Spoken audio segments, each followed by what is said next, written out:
दोस्तों कहानी शुरू होती है और हम देखते हैं डॉक्टर भकलंडी को, जो कि अपनी आंखों का चेकअप कराने अपने एक दोस्त के पास आया होता है। तभी उसका दोस्त भकलंडी को कहता है कि तुम अपनी आंखों का चेकअप कराने के लिए बार बार क्यों आ जाते हो। जिस पर डॉक्टर भकलंडी कहता है कि ये जानने के लिए कि मेरी आंखें ठीक है या नहीं। इस पर उसका दोस्त पूछता है कि क्यों, क्या हुआ, कहीं तुम अपनी आंखों पर कोई एक्सपेरिमेंट तो नहीं कर रहे। इसी दौरान वहाँ पर डॉक्टर मुन्नी बाई आती है और डॉक्टर भकलंडी से पूछती है कि तुम किस बारे में रिसर्च कर रहे हो। इस पर डॉक्टर भकलंडी उसे कहता है कि जैसा तुमने नर्सरी क्लास में पढ़ा ही होगा कि लाइट जब किसी ऑब्जेक्ट से टकराती है और उस ऑब्जेक्ट से टकराकर वापस हमारी आंखों में आती है तो इससे हम किसी चीज को देख पाते हैं। जैसे कि मैं अभी तुम्हारी बड़ी बड़ी चूचियों को देख रहा हूँ। लेकिन क्या हो अगर हम अपनी आंखों का प्रयोग पूरी तरह से करने लगे और उन चीजों को भी देखा जा सके जो लाइट के परे हो, जो कि नॉर्मल आंखों से देख पाना पॉसिबल नहीं है। इसलिए जो मैं प्रयोग कर रहा हूँ उससे मेरी आंखें रेडिएशन को भी देख पाएंगी। अब यहाँ पर ये जो डॉक्टर मुन्नी बाई थी वो गंड घोसला फाउंडेशन से आई थी, जिस फाउंडेशन से डॉक्टर भकलंडी को उसके एक्सपेरिमेंट्स के लिए फंड मिल रहा था। और वो यहाँ पर ये चेक करने आई थी कि उसकी ये रिसर्च उसके फाउंडेशन के लिए ठीक है भी या नहीं। इसके बाद डॉक्टर भकलंडी उसे अपने रिसर्च का एक नमूना दिखाता है। वो वहाँ पर एक बंदर को पकड़ता है और खुद से बनाया हुआ एक केमिकल उसकी आंख में डालता है, जिसके बाद उस दवाई की वजह से उस बंदर की आंखें काफी तेज हो जाती हैं। इसके बाद उस बंदर को पिंजरे में डाला जाता है और वहाँ पर 3 बल्ब लगे होते हैं और इस बंदर को जिस कलर का बोर्ड दिखाया जाता है वो उसी कलर के बल्ब के बटन को दबाता है। फिर डॉक्टर भकलंडी उस कलर बोर्ड के आगे एक शीट रख देता है, लेकिन तभी वो देखते हैं कि उस बंदर की आंखें उस शीट के भी आर पार देख लेती है, जिसका मतलब ये था कि अब उस बंदर के पास एक्सरे विजन आ गया था। और ये सारा कमाल डॉक्टर भकलंडी की रिसर्च की वजह से हुआ था। अब ये देखकर डॉक्टर मुन्नी बाई काफी खुश हो जाती है और वो डॉक्टर भकलंडी से पूछती है कि इस बंदर को कुछ होगा तो नहीं ना। जिस पर डॉक्टर भकलंडी कहता है कि नहीं, इस बंदर के सारे आई टिश्यू बिल्कुल सही हैं। लेकिन तभी हम देखते हैं कि उस बंदर को दिल का दौरा पड़ता है और वो मर जाता है। लेकिन फिर भी डॉक्टर मुन्नी बाई डॉक्टर भकलंडी के इस एक्सपेरिमेंट से बहुत खुश होती है और वो उसे आगे भी ये काम जारी रखने को कहती है। फिर अगले सीन में हम देखते हैं कि डॉक्टर भकलंडी अपने एक दोस्त डॉक्टर बेरोजगार भंडारी के पास जाता है और अपने ऊपर एक्सपेरिमेंट करने के लिए उससे हेल्प मांगता है। लेकिन डॉक्टर बेरोजगार भंडारी उसे साफ मना कर देता है और उसे कहता है कि तुमने जिस बंदर पर एक्सपेरिमेंट किया था वो मर चुका है और अब तुम्हें इस एक्सपेरिमेंट को रोक देना चाहिए। लेकिन फिर भी डॉक्टर भकलंडी किसी तरह से डॉक्टर बेरोजगार भंडारी को मना लेता है, जिसके बाद डॉक्टर बेरोजगार भी इस एक्सपेरिमेंट से जुड़ जाता है।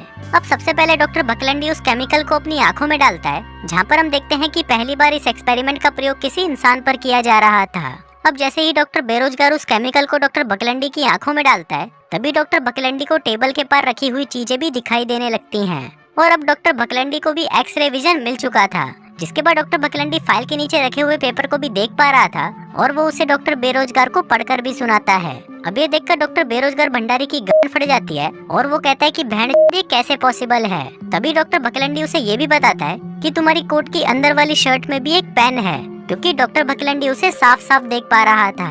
अब इसके बाद डॉक्टर भकलंडी और भी केमिकल की बूंदें अपनी आंखों में डालता है, जिसके बाद डॉक्टर भकलंडी को अलग अलग तरह की रेडिएशन दिखाई देने लगती हैं। लेकिन ऐसा करना उसके लिए ठीक नहीं होता और वो बेहोश हो जाता है। अब इसके बाद एक्सपेरिमेंट के दौरान रिकॉर्ड हुई बातें बोर्ड मेंबर सुनते हैं, जहाँ पर डॉक्टर मुन्नी बाई भी बैठी होती है। फिर रिकॉर्डिंग सुनने के बाद बोर्ड मेंबर डिसाइड करते हैं कि डॉक्टर भकलंडी का एक्सपेरिमेंट ठीक से नहीं हुआ, इसलिए डॉक्टर भकलंडी को दिए जाने वाले फंड्स को रोक दिया जाएगा। वहीं डॉक्टर मुन्नी बाई उनको समझाने की कोशिश करती है कि ये एक्सपेरिमेंट ठीक से हो सकता है, लेकिन वो लोग उसकी कोई बात नहीं सुनते।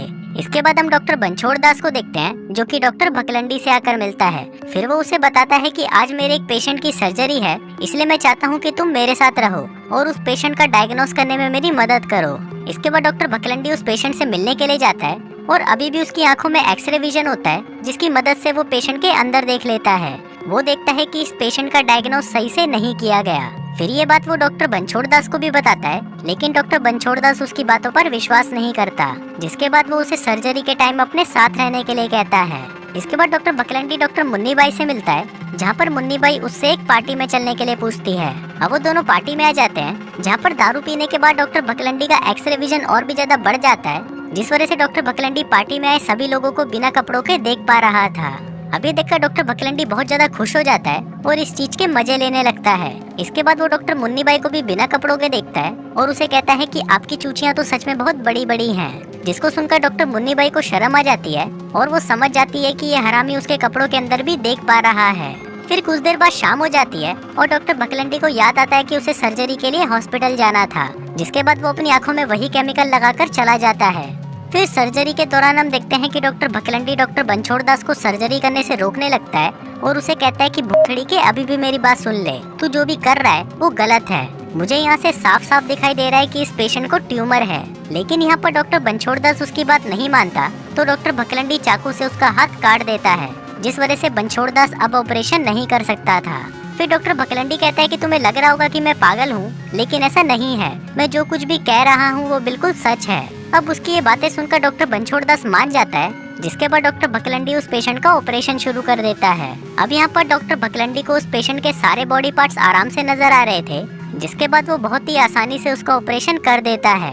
फिर ऑपरेशन होने के बाद डॉक्टर बनछोड़ दास डॉक्टर भकलंडी से कहता है कि तुम्हें ऐसा नहीं करना चाहिए था, क्योंकि ऐसा करने से तुम्हें डॉक्टर की प्रैक्टिस छोड़नी भी पड़ सकती है। वहीं डॉक्टर मुन्नीबाई भी उसे प्यार से समझाती है कि तुम्हें ऐसा नहीं करना चाहिए, भुखड़ी के नौकरी चली जाएगी तेरी। इसके बाद हम डॉक्टर बेरोजगार भंडारी को देखते हैं, जो कि डॉक्टर भकलंडी को समझा रहा होता है कि अब तुम्हें इसका इलाज ढूंढ लेना चाहिए, क्योंकि डॉक्टर भकलंडी अब अपने आपे से बाहर जा रहा था और उसे अब हर चीज एक्सरे विजन में ही नजर आ रही थी। फिर डॉक्टर बेरोजगार उसे कहता है कि तुम जो भी कर रहे हो वो सब तुम्हारे दिमाग से कनेक्ट हो रहा है, इसलिए तुम्हें अब अपनी भी फिक्र करनी चाहिए। लेकिन इस पर डॉक्टर भकलंडी कहता है कि नहीं यार, मैं नहीं चाहता कि इस दवाई का कोई एंटीडोट ढूंढा जाए, क्योंकि इस वक्त मैं वो देख पा रहा हूँ जो इंसानी आंखें कभी नहीं देख सकती। यहाँ पर डॉक्टर बेरोजगार उसे कहता है कि तुम मेरी बात समझो, मैं नहीं चाहता कि इस केमिकल का तुम पर कोई बुरा असर पड़े, इसलिए मैं तुम पर ये एंटीडोट लगाने जा रहा हूँ। लेकिन अब डॉक्टर भकलंडी दिमाग से पूरी तरह बावली कांड हो चुका था, इसलिए वो ऐसा करने से मना कर देता है, जिस दौरान उन दोनों में लड़ाई हो जाती है और डॉक्टर बेरोजगार भंडारी खिड़की से नीचे गिरकर मर जाता है। अभी देखकर डॉक्टर भकलंडी को बहुत बुरा लगता है, जिस पर डॉक्टर मुन्नीबाई उसे समझाती है कि तुमने ये जानबूझकर नहीं किया, लेकिन पुलिस इस बात को नहीं मानेगी, इसलिए तुम्हारे लिए अच्छा यही होगा कि तुम यहाँ से चले जाओ, क्योंकि तुमने जो हरकत डॉक्टर बनछोड़ दास के साथ की थी उसके बाद सब तुम्हें ही दोषी मानेंगे। अब ये सुनकर डॉक्टर भकलंडी हॉस्पिटल से भाग जाता है, जिसके बाद अगले दिन डॉक्टर बेरोजगार भंडारी के मरने की खबर अखबार में आ जाती है। वहीं डॉक्टर भकलंडी छुपते छुपाते एक मेले में पहुंच जाता है, जहां पर अब वो लोगों को जादू दिखाने लगता है। वो वहां पर लोगों के लिखे हुए लेटर्स को पढ़ता है, जबकि उसकी आंखों पर पट्टी बंधी हुई होती है। अभी जादू दिखाकर डॉक्टर भकलंडी और उसके साथ काम कर रहे लोगों को काफी फायदा होता है और वो लोग काफी पैसा कमा लेते हैं।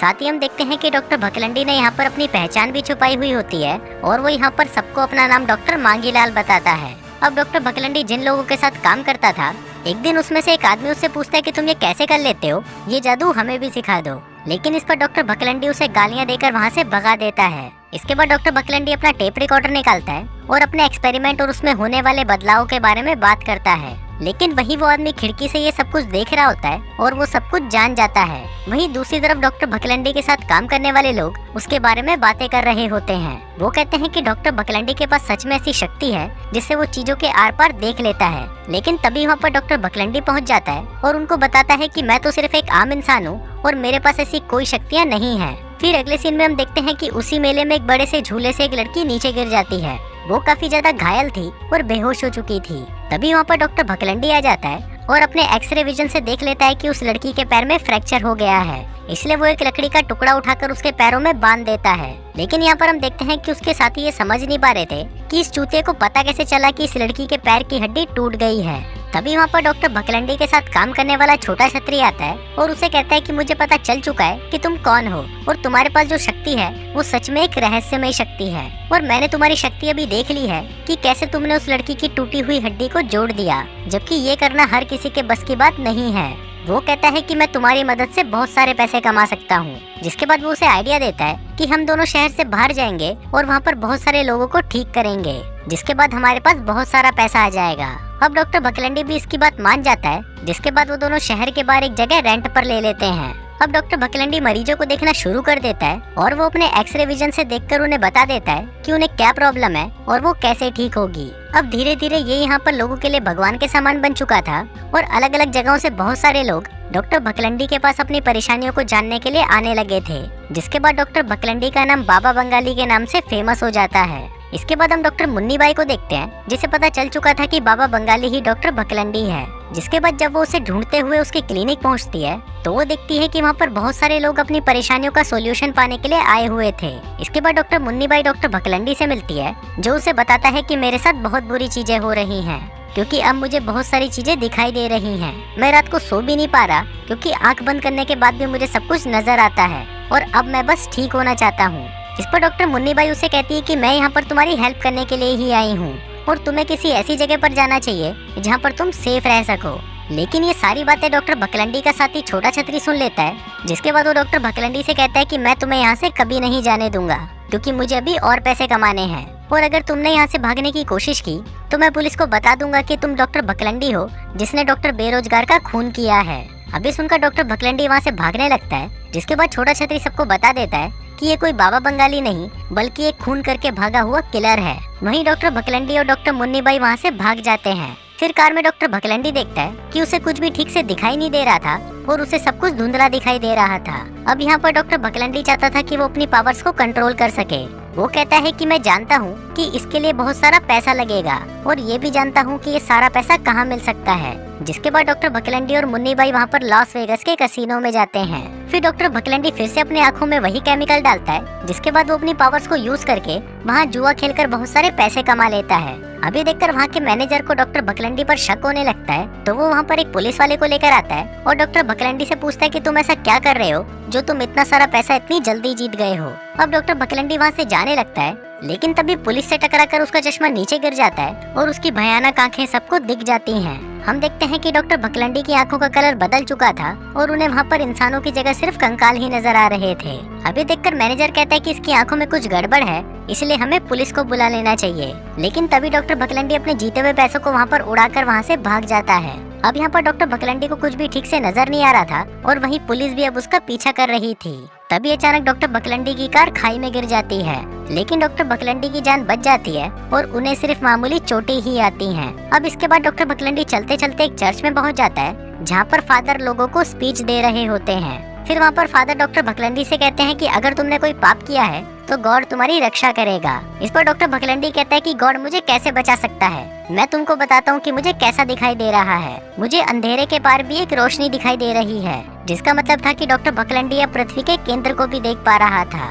तभी वहाँ पर डॉक्टर मुन्नी बाई और पुलिस भी पहुँच जाती है। फिर पादरी उसे कहता है कि तुमने यहाँ पर पाप और शैतान को देखा है। मैथ्यू ने अपनी बुक में कहा है कि अगर तुमने उसको अपनी आंखों से देखा है तो तुम उसे बाहर निकाल फेंको। अब डॉक्टर भकलंडी भी ऐसा ही करता है और परेशान होकर अपनी आंखें निकाल देता है। अब इसके आगे क्या होता है वो सिर्फ इस फिल्म के डायरेक्टर को ही पता है। और इसी सस्पेंस के साथ ये कहानी यहीं खत्म हो जाती है। स्वागत है आप सभी का हमारे इस चैनल में। यहाँ पे आपको नए नए मूवी हिंदी में देखने के लिए मिलेगा और सब्सक्राइब कर लीजिए इस चैनल को। मूवी का लिंक डिस्क्रिप्शन